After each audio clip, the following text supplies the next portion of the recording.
Action. আসসালামু আলাইকুম। ওয়ালাইকুম আসসালাম। বাবারা তোমরা যা নিয়ে যাও, সন্ধ্যার আগে আমার ঘরে ফিরবে। বাবা এলাকা কিন্তু ভালো না, রাস্তাঘাটে নিশা হয়নি খায় খোলা হয়। ঠিক আছে বাবা, যাও, সন্ধ্যার আগে ঘরে ফিরো। হ্যাঁ ভাই চল চল চল চল চল ভাই ভাই ভাই একটু ভালো করে বানাস, ঠিক আছে?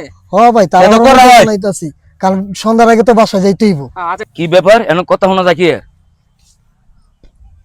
ভাই একটু ভালো করে বানাস। হ্যাঁ আচ্ছা ঠিক আছে, সমস্যা নেই। আগে যেন পাই, ঠিক আছে? সেই করাইব। অ্যাকশন। আরে আমি তো বলছি এলাকা ফুলাবানি খারাপ, এমন তো চাই যে আমার ফুলাবানি খারাপ, মানে দোষ দিমু কারে? থাক। সন্ধ্যা বাড়িতে বিনা আইস। হ্যাঁ কাম ছাড়ছে। আজকে কাম সারছে। যাই।